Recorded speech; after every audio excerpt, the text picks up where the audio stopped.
morning to share ancient teachings from medicine people who've walked on this earth for thousands of years, channeled in today's society or passed along through storytelling.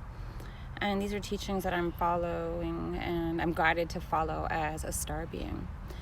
Part of my journey is that I've had such an extreme experience in the cosmic realms. It is through earth-based teachings, it's through shamanic teachings, it's through these ancient practices before all these paradigms that we had to overcome. It's those, for me, are the gateway of divining a compass of being here and now. So I want to share with you a teaching, just a small teaching on this moon that we've just experienced together. This is the 5th moon of the year, and this is a repeated cycle every 5th moon of the year since the beginning of time here on Earth. And this moon is called Listening Woman. Echoes of the ancestors ride the winds of change, voices of the creatures calling out my name. Singing spirits on the breeze, the crashing of waves to the shore, the pounding of Earth's mother's heart teach me what to listen for. In stillness, before dusk and dawn, hidden messages are set free. Like the chants of my people, their rhythms speak to me. My ears can hear the music, and my heart can understand. Clan Mother Teowe, I am yours to command. I listen for your whispers. On a course you will chart, searching for the voice that lives within my heart. Clan Mother of the 5th moon cycle. Listening Woman is the Clan Mother of Teowe, the stillness, whose moon cycle falls on the month of May. The color connected to her moon is black and represents seeking answers. Her cycle of truth is hearing the truth. The Clan Mother teaches us how to enter the silence and how to listen to the ever-present messages of nature, our hearts, the spirit world, the viewpoints of other humans, the creature teachers, the great mystery. In Seneca tradition, entering the silence is called Teowe, Ta-yo-we, which is translated as stillness. Once a person can access the stillness and can hear the small, still voice within, that person has the potential to realize personal wholeness because she has accessed the voice of inner truth. Listening Woman teaches us to all of the viewpoints.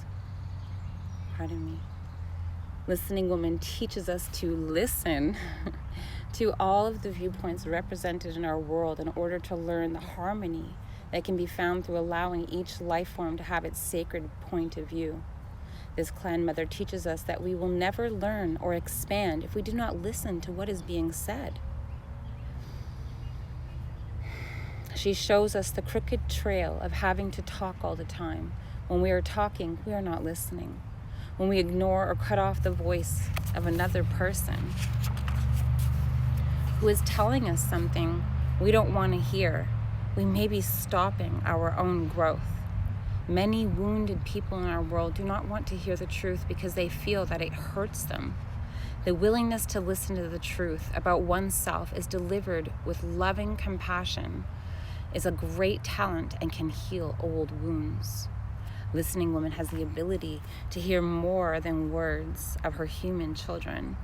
Even when they are afraid to speak the truth of how they feel, this Clan Mother listens to others with her heart as well as with her ears. She can hear the unspoken heart's desires of her human children as well as the unspoken fears. She can hear the non-verbal languages of the animals, the plants, the stones, as well as the voices of the ancestors coming from the spirit world. Listening Woman's talents are derived from her ability to be totally still, to take in all the impressions she can gather, and then to formulate a concept of the whole. Listening Woman teaches us how to discern whether people are speaking the truth by listening to the inflections and feelings contained in their words. She shows us that many humans do not know how to express their personal truths because they deny their true feelings. Some humans may lie to cover their fear of retribution or punishment. Some people tell lies to feel included or important. But all people who speak truths, all people who speak untruths are detectable if we develop the art of listening. Showing compassion for those who feel they must lie is a sign of spiritual maturity. The person who lies is wounded. The untruthful people of our world are only lying to themselves because they have not heard the voice of their orendas or spiritual essence.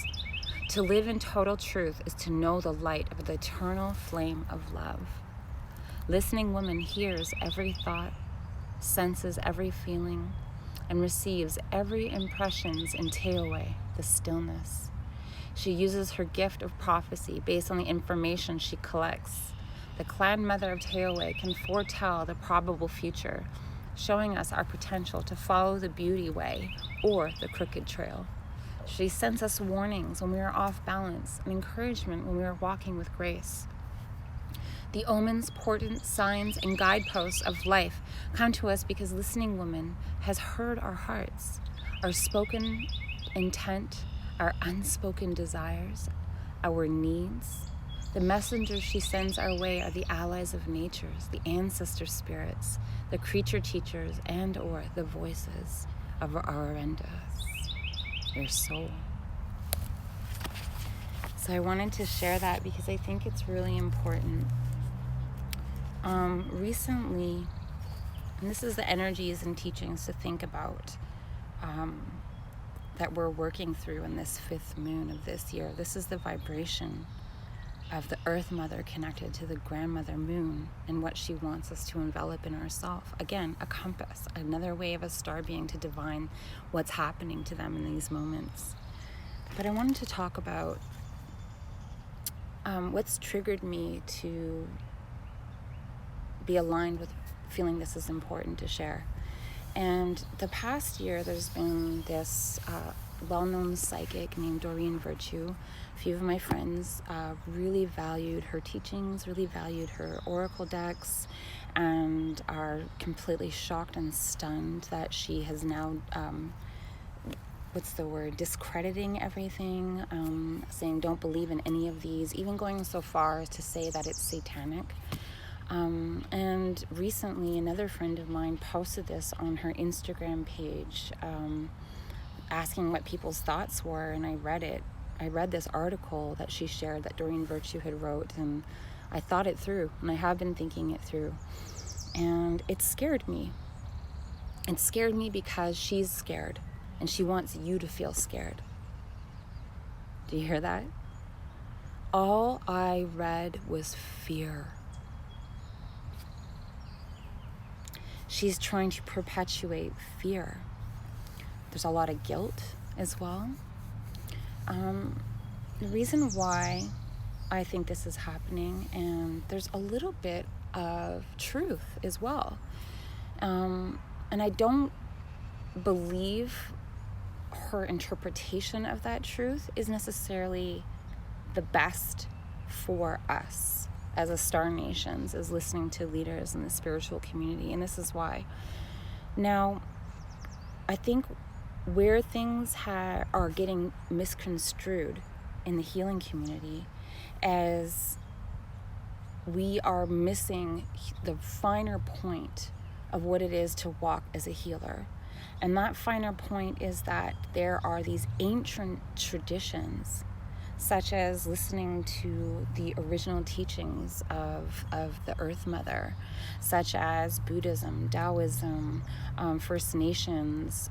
There's all these different ancient teachings, and my focus is original Earth medicine, indigenous medicine, ancient medicine. I feel they are unclouded, right? And they work with a lot of math and circle and shape.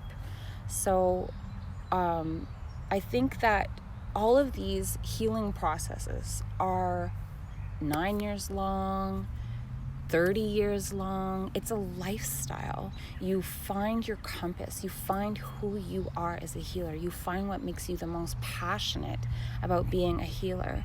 And that's where you put your focus and your energy and your attention into. I like the law of 3. A power trine is very powerful. Like, what gives you the most sense of expressing love? What gives you the most sense of expressing creativity? What gives you the most sense of being nourished? You know, like, and nourishment also included in like your roof, like it's sustainability of your life. So if you focus on those 3 aspects, this power trine, and then devote yourself to that path. I think that one of the things that's been happening that Doreen Virtue has been a part of is perpetuating inflamed empowerment. I feel, yes, we are all children of Creator. We are all deserving of love and light. It is our sovereign right.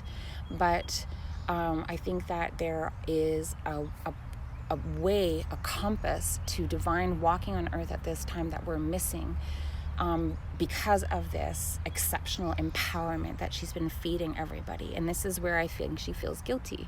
I think that she tried to get everybody to the top of the ladder before walking up the steps that it takes to get there, the practices that it takes to get there, and really respecting that a lot of these teachings come from ancient indigenous cultures, come from earth-based medicines, and the reasons why they're not in the everyday part of our life is because of genocides and colonization.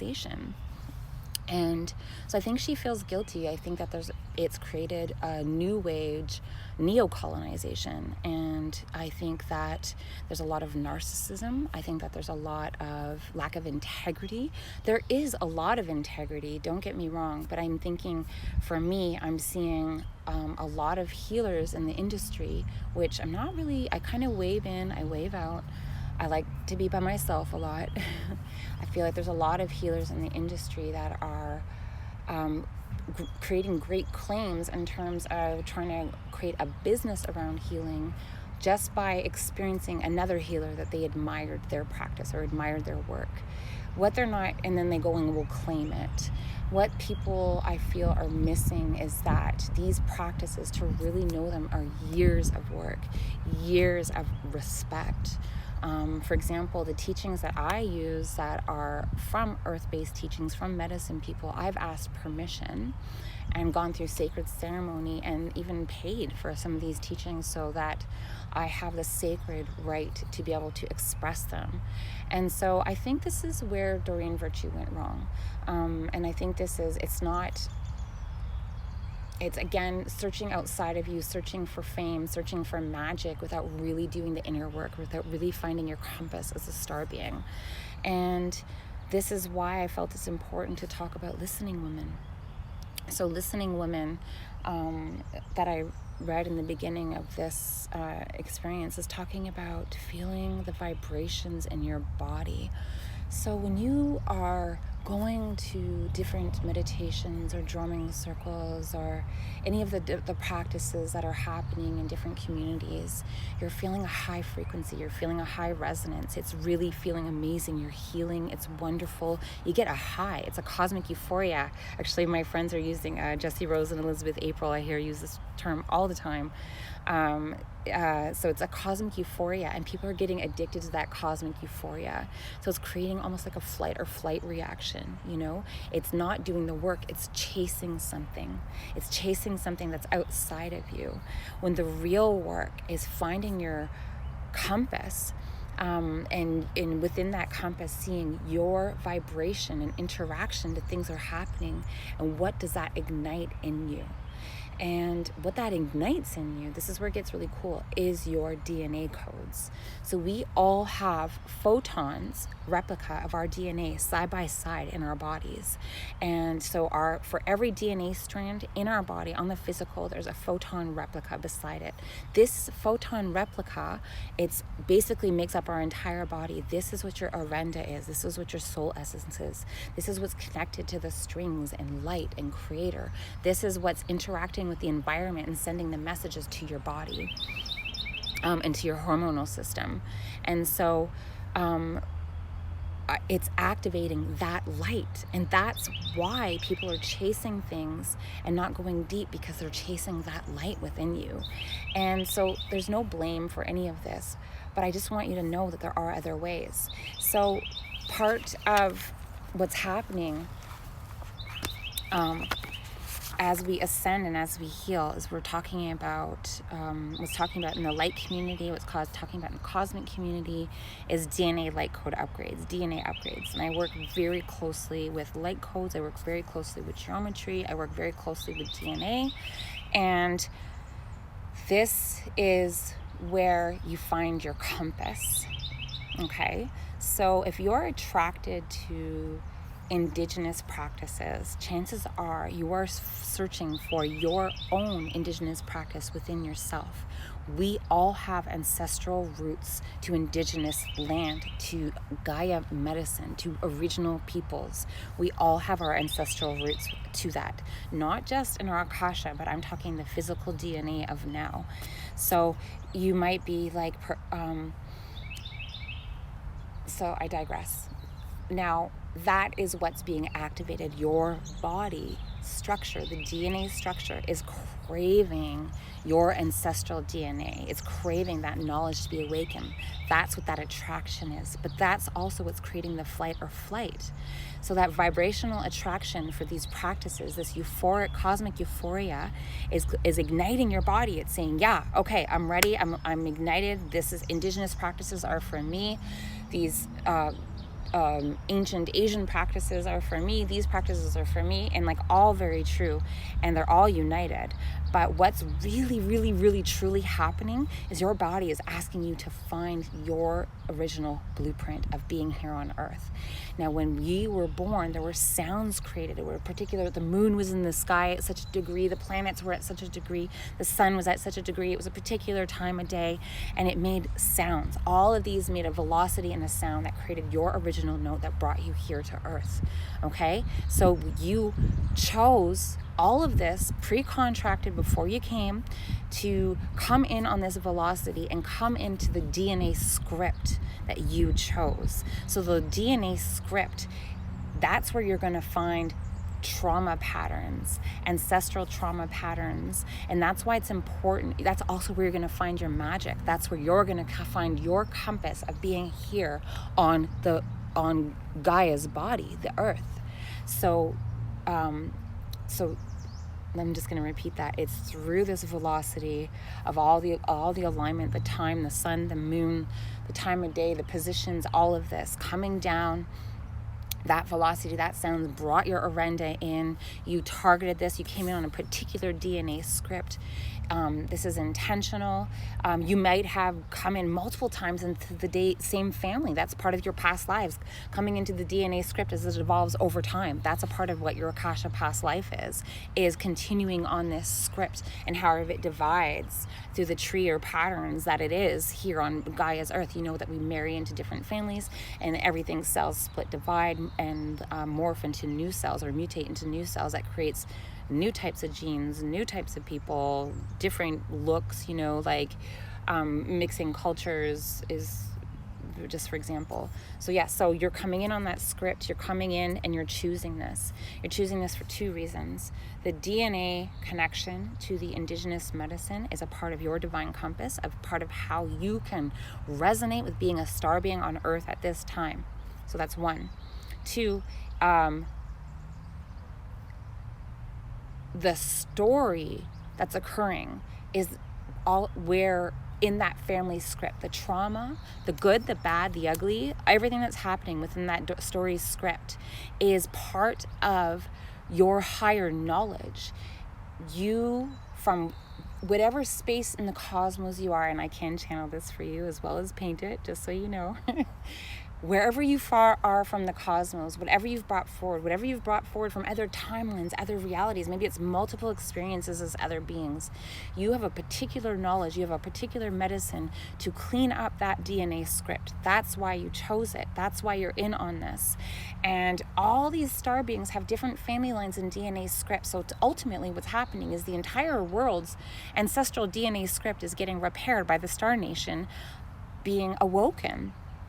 So we're awoken Let me pause for a sec. I lost that thought. So yes, this is how we are awoken. This is when you clean up this DNA script, when you heal the patterns, when you heal this trauma, this is when your body starts remembering its ancient medicine. It's starting to remember that all-knowing compass. The light is igniting. You're moving into the crystalline DNA. So crystalline, what does that mean? It means it's self-reflective. It's self-healing. It's self-reflective. So you're constantly able to see yourself. And that's what a healed being is somebody who can coexist with the binaries, the light and the dark, and evolved through that, not let it hold you down. And that holding down, that's what's lost in the ancestral script. That's why we're here. So we all have our piece. This is how we heal Gaia, your ancestral DNA and your family. Your family is teaching you what needs to be healed on earth. Your story is teaching you where to shine your light. Your trauma, and you know they say the harder the struggles, the greater the leap towards light. It's actually true. The deeper you are connected to trauma, the deeper you're connected to darkness, the greater the ability you have to transmute and transcend that darkness into light. So I just want to talk a little bit here, and it's all connected, about the laws of the universe. These are always at play. So I talk in another video about the strings of existence. This is very important connected to this subject. This is very important of how to kind of loop these videos together. My goal is for the entire world to heal. Even if 10 people listen to me or one person, I feel that I've done what I'm meant to do, and I'm grateful for that, and thank you. So part of why it's so important to, going back to the beginning, listen. And part of how we're able to listen going to the middle is clearing our ancestral DNA. It's kind of like we're all these instruments, and by cleaning out that instrument, like one's a piano, one's a flute, one's a harpsichord, by cleaning and cleansing these instruments, we're able to attune them. When we're attuning them, that's when we're able to listen to our bodies. That's when we're able to start separating what you're feeling to a reactionary story. That's when you can start separating what you're feeling to somebody else's reactionary story or somebody else's existence. Or like, we take each other on. There is the law of the divine oneness. We can't stop this. We can be aware of it and use these tools. And part of that is your responsibility in feeling yourself from the inside out, feeling yourself from your ancestral DNA and out. So what you want to listen for is you want to listen for patterns, stress reactions, and when are you blaming and when are you judging, right? This is really powerful stuff because these are all self-reflections. If you're blaming, what do you feel you're lacking in yourself? If you're judging, where do you feel you're not living up to your own potential? Okay? What's this? Okay. Woo. I'm just reading. I wrote some notes here, pardon me. So I just want to talk about, I already talked about that. So the laws of the universe, there's 7 hermetic principles, there's 12 laws, there's a whole bunch of different groupings, but these are the most ancient. And as I've channeled, I'm finding these in several different civilizations that I've channeled and connected with, like Babylonian, Atlantean, Lemurian. I feel that these are principles of other planets, other galaxies. These are principles of the universe that are unwavering. These are variables that we are a constant ebb and flow of creationism. And so I'm just going to kind of address the first 3. The first is the principle of mentalism. So everything you believe, everything you think, everything that you kind of envision becomes a reality. Your mind is connected with the all. So if you're today thinking negative thoughts and imprinting, and through those negative thoughts feeling a squeeze in your heart, and through that squeeze in your heart you try to justify it with your Lizardian brain, your reactionary brain, you are then imprinting through your prefrontal on the universe. I mean, imprints and thoughts, these are our vibrations, these are light, these are working. This is why semantics is a science that's so important, because this actually shows us what our emotions and our thoughts and our words are doing in the environment around us. It's just a different vibrational quality, a different frequency. Like water is a thicker density than air. So the all is the mind. So when you imprint that, it's almost like whatever you do, if it's good, if it's bad, like, oh, this always happens to me, which I do. This is something that I'm working through, and me working through it is why I'm talking about it right now, actually. So this is for me as well as whoever's aligned to hear me today. So whatever you think, you imprint that reality in the matrix, in the strings of existence, in the ethers. It's emotion, it's shape, it's form, it's color, it's thought.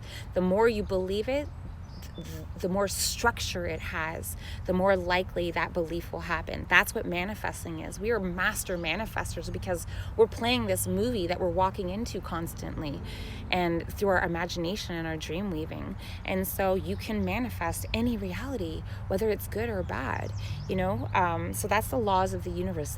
All is the mind, everything is mental, and we are part of the divine law of oneness. So that mentalism is so important for all of us. So even if you have a close friend and you're judging that friend, remember we talked about that, judgment is a part of listening. Like, what are you lacking in your own self? So if you're judging that friend and you imprint that, that's a form of spell casting. That's how powerful you are. You can kind of imprint that on that friend's reality, because we're not working with energy in our highest surveying capacity. You will imprint that on your friend's reality, and that's what spellcasting is. And that's also why it's so important to learn to listen to your body, listen to your vibration, know thyself, know your DNA, know your ancestry. And then there's the principle of correspondence. As above, so below. As within, so without. Every experience is a reflection of a reaction of a self-reflection. So we are witnessing somebody else's story. How we feel about that story is a personal inner reflection.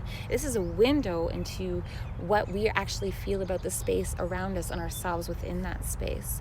Whether it's positive or negative. Like, let's say somebody is really jubilant about something that makes them happy in life, a success, and you kind of poo-poo on it. So that's a polarity difference. That's a correspondence difference. Like, there's a positive and a negative to every kind of interaction. There's a shadow of co-creation that's constantly existing with how we are interacting with the universe. So we have a shadow and we have a light. And it's that ancient indigenous teaching that floats all around, like, which wolf are you feeding? We all have a wolf of dark. We all have a wolf of light. Which one are you feeding? And it's a constant balance of it. That's also what it is to be the binaries of human. And that's why it's so important to be able to listen to your body. That's why it's so important to hear your body. It's why it's so important to shake off that old trauma from your ancestral DNA that you came in on, so you don't have that bog you down. You can actually shine light where it's needed, as opposed to imprinting a shadow where there's light. Right? And so that's part of the law of correspondence. This is always occurring. So there's always a positive and negative. Everything you're experiencing is a reflection of what you need to heal within yourself. As far as the universe is concerned, there is only you. And then the final principle I want to share is the principle of vibration. Nothing rests, everything moves. Now, when we get darker energy stuck in our body, so as light practitioners, all the different varieties of light practitioners, there's a lot of movement of light. We call it all different names, but there's dark energy and then there's light energy. And I find the dark energy in the body, this is when energy gets stuck. So it's recycling itself. It's not in a movement motion. And that's often also from taking on the environment without a healthy compass and without healthy boundaries. A healthy compass would mean know thyself. Your ancestral DNA is clear. You're connected with Gaia. You're connected with Source. You know yourself enough, so that's a healthy vibration. That's how something won't get stuck. But then if you haven't cleansed out that stuff, if you're in repeated patterns, that's when it starts getting a low vibration, a dark vibration. And that's when you start attracting low vibration, attracting low dark vibration. Light is magnetic. Dark is magnetic. They're always attracting each other. So the more we choose higher vibrations, and it's not easy, we got to forgive ourselves because there are those darker days and it happens. That's really important about listening to yourself, is recognizing when you're having a lower vibrational time and you're going through a wave through the laws of energy. Okay, so the laws of energy are really important in this process. If you see on my story today, I put them up there. I didn't write them down here. So the laws of energy teach us that there's multiple layers. There's highs and lows when we're discovering a process. And in those highs and lows, just before we've figured it all out, it gets low again. This is called a point of chaos, and then it goes into completion. And so it's okay to be having these lower vibrational experiences that are happening, and just release them. You can release them through shaking meditation. You can release them through indigenous ceremonies and practices. You can release them by going to the forest. You can release them by oming.